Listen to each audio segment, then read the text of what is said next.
देशातील बँकिंग व सार्वजनिक सेवा व्यवस्थेत लहान लहान शुल्कांच्या माध्यमातून मोठ्या प्रमाणावर वसुली होत असल्याचा मुद्दा पुन्हा एकदा चर्चेत आला आहे.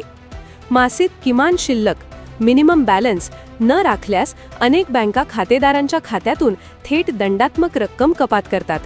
वर्षभरात अशा प्रकारे हजारो कोटी रुपयांची वसुली होत असल्याचे विविध अहवालांमधून समोर आले आहे. बहुतांशी ग्राहकांना कपातीची माहिती संदेशाद्वारे मिळते. मात्र ही रक्कम परत मिळवण्यासाठी किती जण पुढाकार घेतात हा प्रश्न उपस्थित होत आहे. रेल्वे प्रवासाच्या संदर्भातही तक्रारी वाढताना दिसत आहेत.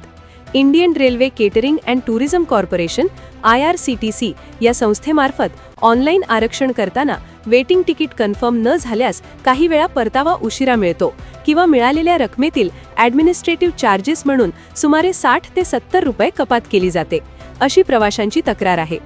अनेकांना तिकीट कॅन्सल्ड बाय यू असा संदेश येतो, ज्यामुळे संभ्रम निर्माण होतो. 500 ते 600 रुपयांच्या रकमेकरिता ग्राहक तक्रार नोंदवण्याचे टाळतात. हे वास्तव संबंधित यंत्रणांच्या लक्षात आले आहे, अशी भावना व्यक्त होत आहे. दरम्यान टोल नाके, वीज बिल, पेट्रोल डिझेल दर, घरगुती गॅस सिलेंडर आणि इतर विविध सेवा शुल्कांच्या माध्यमातून सर्वसामान्यांकडून दररोज मोठ्या प्रमाणात कर आणि अधिभार आकारले जातात. प्रत्येक व्यवहारात थोडी थोडी आकारणी होत असली तरी वर्षाखेरीस ती रक्कम प्रचंड होते.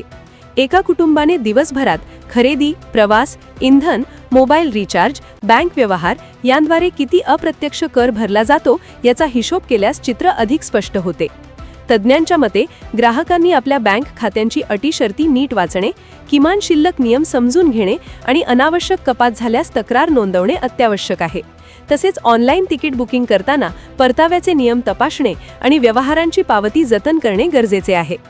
ग्राहक संरक्षण कायद्यांतर्गत तक्रार निवारण यंत्रणा उपलब्ध असली तरी त्याचा वापर कमी प्रमाणात होतो. सार्वजनिक सेवा देणाऱ्या संस्था आणि शासन यंत्रणांनी पारदर्शकता राखून शुल्क संरचनेची स्पष्ट माहिती नागरिकांना देणे आवश्यक आहे. दुसरीकडे नागरिकांनीही छोटे आहे म्हणून दुर्लक्ष न करता आपल्या हक्कांबाबत सजग राहणे ही काळाची गरज आहे. लहान शुल्कांची बेरीज मोठी होते हे लक्षात घेतल्यास प्रत्येक व्यवहारात जागरूकता ठेवणेच आर्थिक शिस्त आणि उत्तरदायित्व सुनिश्चित करण्याचा मार्ग ठरू शकतो.